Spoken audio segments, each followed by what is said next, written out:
स्वागत है आप सभी का इंडियन मेडिकल एकेडमी में। मेरा नाम है दिवाकर सिंह और आप देख रहे हैं इंडियन मेडिकल एकेडमी। तो आज की वीडियो में हम पढ़ने वाले हैं एड्स के बारे में। एड्स के बारे में सब कुछ जानने वाले हैं कि एड्स का कारण क्या है, इसके सिम्टम्स क्या होते हैं और इसका ट्रीटमेंट क्या होता है, और एड्स की पैथोजेनेसिस क्या होती है, कि कैसे एड्स होता है। तो स्टार्ट करते हैं। सबसे पहले देख लेते हैं एड्स का इंट्रोडक्शन। तो एड्स का फुल फॉर्म होता है एक्वायर्ड इम्यूनोडिफिशियेंसी सिंड्रोम। अब इसका मतलब हम समझते हैं। एक्वायर्ड का मतलब होता है आफ्टर बर्थ, यानी कि जन्म के बाद। जो भी डिजीज़ या जो भी एबनॉर्मेलिटीज़ हमारे जन्म के बाद हमको मिलती हैं, जो जेनेटिक नहीं होती हैं, उनको हम एक्वायर्ड बोलते हैं। और इम्यूनोडिफिशियेंसी का मतलब होता है जो इम्यून सिस्टम को कमज़ोर कर दे। जब आपका इम्यून सिस्टम कमज़ोर हो जाता है तो उसको बोलते हैं इम्यूनोडिफिशियेंसी। एंड सिंड्रोम का मतलब यह होता है कि सिंड्रोम एक डिजीज़ का ग्रुप होता है जिसमें बहुत सारी बीमारियां होती हैं। तो एक्वायर्ड इम्यूनोडिफिशियेंसी सिंड्रोम यानी कि एड्स एक ऐसी बीमारी होती है जिसमें हमारा इम्यून सिस्टम कमज़ोर हो जाता है, जिसके कारण हमारी बॉडी में बहुत सारे इन्फेक्शंस होते हैं। तो अब देख लेते हैं इसके आगे। It is a serious and often deadly disease caused by a virus called HIV, Human Immunodeficiency Virus। AIDS जो होता है बहुत ही गंभीर और घातक बीमारी होती है। इसमें पेशेंट की डेथ भी हो सकती है अगर सही टाइम पे इलाज नहीं किया गया। एड्स एक वायरल डिजीज़ है जो कि HIV वायरस के द्वारा होती है, ह्यूमन इम्यूनोडिफिशियेंसी वायरस। HIV वायरस जो है हमारी बॉडी के इम्यून सिस्टम पर अटैक करती है। इम्यून सिस्टम हमारी बॉडी का रिस्पॉन्सिबल होता है हमको डिजीज़ से बचाने के लिए। जब कोई फॉरेन पार्टिकल या कोई वायरस, कोई भी चीज़ बाहर से हमारी बॉडी में जब आती है तो अब हमारा इम्यून सिस्टम एक्टिवेट हो जाता है। और इम्यून सिस्टम मेनली हमारा कुछ सेल्स के द्वारा होता है, जैसे कि WBCs और लिम्फ नोड्स। तो यहाँ पर हमारी इम्यून सिस्टम की सेल्स पाई जाती हैं, उसी के ऊपर अटैक करता है हमारा HIV। आगे देखते हैं काजेज यानी कि कारण। HIV हमको कैसे हो सकता है, एड्स कैसे हो सकता है। तो जैसा कि हमको पता है कि एड्स एक वायरल डिजीज़ है जो कि HIV वायरस से होती है। अब एक इन्फेक्टेड पर्सन है, कोई भी व्यक्ति जिसके अंदर पहले से HIV वायरस है, अब उसी के कांटेक्ट में आने से वह बीमारी, वह वायरस फैलेगा दूसरे पर्सन में और उसको इन्फेक्ट कर देगा। पहला है कांटेक्ट विद इन्फेक्टेड ब्लड। कोई भी ऐसा व्यक्ति जिसके अंदर HIV वायरस है, जो कि एड्स से संक्रमित है, HIV से संक्रमित है, उसके कांटेक्ट में कोई एक नॉर्मल या एक हेल्दी पर्सन अगर आएगा उसके ब्लड के कांटेक्ट में, तब उसके चांस हैं कि वह HIV से पीड़ित हो सकता है। और दूसरा जो मेन कारण है वो है सेक्सुअल कांटेक्ट। जो हमारा अनसेफ सेक्स होता है, मल्टीपल पार्टनर रखना, एक से ज़्यादा है जो हमारे सेक्सुअल पार्टनर होते हैं, तो उससे भी हमारा ये फैलता है HIV। इसीलिए हमको सेफ्टी का ध्यान रखना है सेक्सुअल कांटेक्ट के दौरान। तो तीसरा है शेयरिंग ऑफ निडल्स। कोई पर्सन जैसे HIV से पीड़ित है, उसके अंदर एक निडल इंजेक्ट की गई, उसी निडल का, सिरिंज का इस्तेमाल हम फिर से एक हेल्दी पर्सन में कर रहे हैं, तो इससे भी HIV का चांस होता है। फिर फोर्थ पॉइंट है from an infected mother to her baby during child birth और ब्रेस्ट फीडिंग। यानी कि एक संक्रमित माँ से बच्चे को प्रसव यानी कि चाइल्ड बर्थ के दौरान या स्तनपान के दौरान भी ये ट्रांसफ़र हो सकता है। ये एक जेनेटिक डिजीज़ नहीं है, ये सिर्फ हमारा कुछ सर्टेन कुछ स्पेशल टाइप के फ्लूइड्स होते हैं, बॉडी के फ्लूइड्स, उसकी के कांटेक्ट में आने से इन्फेक्टेड पर्सन से हेल्दी पर्सन में ट्रांसमिट होते हैं। जैसे कि सेक्सुअल ट्रांसमिशन थ्रू ब्लड के कांटेक्ट में आने से, और मैटरनल ट्रांसमिशन, बच्चे में माँ के थ्रू जो हमारा न्यूट्रिशन ट्रांसपोर्ट होता है प्लेसेंटा से, जब उसके पेट में होता है बच्चा, तब उससे भी इन्फेक्शन का चांस होता है। इसके बाद देखते हैं हम सिम्टम्स। क्या क्या सिम्टम्स हमको दिखाई देंगे, क्या लक्षण हैं HIV या एड्स से पीड़ित होने के। तो सबसे पहला सिम्टम है बॉडी वेट लॉस, यानी कि आपके वज़न में बहुत कमी आ जाएगी और परसिस्टेंस फीवर यानी कि लगातार आपको बुखार होगा, फैटिग थकान होगी आपकी बॉडी में, और नाइट स्वेट्स आपको रात को पसीने आएंगे। फ्रीक्वेंट इन्फेक्शन आपकी बॉडी में बढ़ जाएगा, रैशेस पड़ेंगे और बहुत सी स्किन प्रॉब्लम होंगी।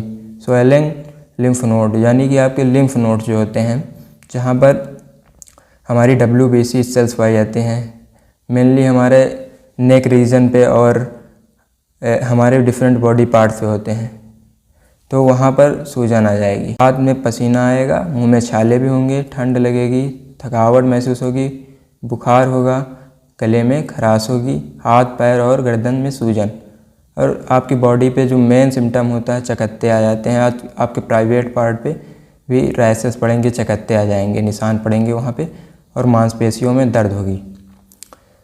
तो ये सिम्टम्स ये नहीं बताते हैं कि आप जो है HIV से पीड़ित हैं, मतलब डेफिनेटली पीड़ित हैं, ये नहीं बताती हैं। आपको जब ये लंबे समय तक बहुत रहते हैं, जब महीनों भर सालों भर ये सिम्टम दिखते हैं, तब आप डायग्नोसिस जब कराते हैं तब आपको कंफर्म होगा कि आप एड्स से पीड़ित हैं।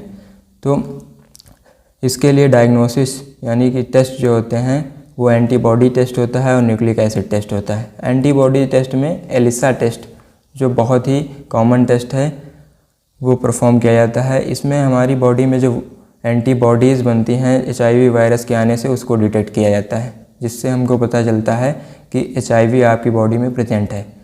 और फिर है न्यूक्लिक एसिड टेस्ट। तो न्यूक्लिक एसिड टेस्ट भी परफॉर्म किया जाता है। इसमें जो हमारा वायरस होता है वो हमारी बॉडी में कुछ स्पेशल टाइप की न्यूक्लिक एसिड यानी कि RNA और DNA बनाता है, इसको डिटेक्ट किया जाता है। अब देखते हैं पैथोजेनेसिस। पैथोजेनेसिस का मतलब कि हमारा जो एड्स है वो होता कैसे है, कौन कौन से स्टेप उसमें आते हैं। तो मेनली यहाँ पर 7 स्टेप दिए गए हैं, 7 स्टेप।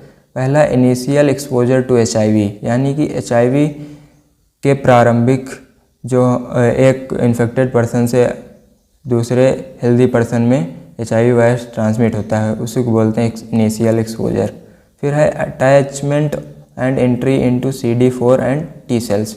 जैसा कि हमारा एड्स HIV वायरस हमारे इम्यून सिस्टम पर अटैक करता है, तो इम्यून सिस्टम में कुछ स्पेशल टाइप की सेल्स होती हैं, CD4 सेल और T सेल, इनको ये इन्फेक्ट कर देता है। और CD4 और T सेल्स के अंदर जाने के बाद यह रिवर्स, थर्ड स्टेप है reverse transcription of viral RNA into DNA।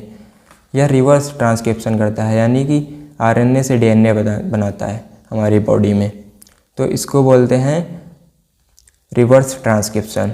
RNA से DNA बनने के बाद DNA अब डेवलप होगा नए वायरसेस में, तो यहाँ पर बहुत से HIV वायरस बन जाएंगे। अब होगा ट्रांसक्रिप्शन यानी कि प्रोटीन्स बनेंगी, प्रोटीन बनने के बाद वायरसेस बन जाएंगे और हमारी CD4 और T सेल्स को बहुत तेज़ नष्ट करना शुरू करेंगे, बहुत ज़्यादा कमज़ोरी आ जाएगी हमारी बॉडी में, क्योंकि इम्यून सिस्टम हमारा कमज़ोर हो चुका होगा। अब देखते हैं स्टेजेस ऑफ HIV यानी कि HIV के कौन कौन से स्टेजेस हैं, कितने स्टेजेस हो सकते हैं। तो पहला है एक्यूट HIV इन्फेक्शन जो कि 2 से 4 हफ्तों के लिए होता है। फिर है क्लिनिकल लेटेंसी यानी कि इसमें जो हमारा HIV होता है वो क्रोनिक टाइप में होता है, बहुत लंबे समय से हमको इन्फेक्शंस होंगे, ये होता है कुछ हफ्तों से कुछ सालों तक। फिर आता है थर्ड एड्स। इन 2 एक्यूट और क्रोनिक HIV स्टेप के बाद हमारा अगर ये ज़्यादा टाइम के लिए हो रहा है तो उसको हम एड्स बोलेंगे। हमारी बॉडी में बहुत सारी बीमारियां होंगी क्योंकि हमारा इम्यून सिस्टम जो है कम्प्लीटली डिस्ट्रॉय हो चुका होगा और इसको डेवलप होने में बहुत से साल लग जाते हैं। इसीलिए HIV के सिम्टम्स या एड्स के सिम्टम्स को डिटेक्ट करने में सालों लग जाते हैं। वो सिम्टम्स जब तक कि प्रोड्यूस होंगे आपकी बॉडी में बहुत सारा हानिकारक इफेक्ट शो हो चुका होगा। अब देखते हैं ट्रीटमेंट। तो ट्रीटमेंट में हमारी जो पहली मेडिसिन है वो है लैमिवुडाइन। लैमिवुडाइन ट्रीट करने के लिए यूज की जाती है हमारी HIV और हेपेटाइटिस B, दोनों ट्रीटमेंट में लैमिवुडाइन यूज की जाती है। लैमिवुडाइन बेसिकली हमारी टैबलेट फॉर्म में आती है। लैमिविर HBV सिप्ला की एक मेडिसिन है, इस नाम से आती है लैमिविर HBV और ये 100 mg या 150 mg में अवेलेबल होती है। लैमिवुडाइन रिवर्स ट्रांसक्रिप्टेज इनहिबिटर कैटेगरी से बिलोंग करती है, जो कि हमारे ट्रांसक्रिप्शन को रोकती है, जो डीएनए से आरएनए बन रहा था उसको रोकता है, जिससे हमारे न्यू वायरस डेवलप नहीं हो पाते हैं। तो ट्रीटमेंट इसका यही है कि हम एचआईवी या एड्स को सिर्फ रोक सकते हैं, उसको कम्प्लीटली ख़त्म नहीं कर सकते। अब देखते हैं दूसरी मेडिसिन है ज़ाइडुवुडाइन। ये भी हमारी आरएनए ट्रांसक्रिप्टेज इनहिबिटर कैटेगरी से आती है, जो कि न्यू डीएनए बनाने से रोकती है, आरएनए को डीएनए में कन्वर्ट होने से रोकती है। तो ज़ाइडुवुडाइन जो है वो भी एचआईवी के ट्रीटमेंट में यूज की जाती है, टैबलेट फॉर्म में बेसिकली आती है। और थर्ड जो है हमारा कॉम्बिनेशन ऑफ लैमिवुडाइन एंड ज़ाइडुवुडाइन, ये भी हमारा अवेलेबल है। ये बेसिकली 300 और 150 mg में अवेलेबल है। फिर देखते हैं प्रिवेंशन, कौन कौन से प्रिवेंशन है जिससे हम एड्स या एचआईवी के कांटेक्ट में आने से बच सकते हैं, इससे कैसे बचा जाए। तो पहला है safe sex practice. Safe sex practice का मतलब मल्टीपल रिलेशनशिप ना रखें, और जो हमारी प्रिवेंशंस होते हैं जैसे कॉन्डोम्स का यूज करें। Regular testing and नोविंग your partners status, यानी कि अपने पार्टनर के बारे में रेगुलर जानते रहें, उसकी हाइजीन के बारे में जानते रहें, कहीं वो एचआईवी के सिम्टम्स से पीड़ित तो नहीं है। फिर है अवॉइडिंग शेयरिंग नीडल्स और सिरिंज। नीडल्स और सिरिंज को शेयर करने से बचें, बार बार उसको यूज ना करें।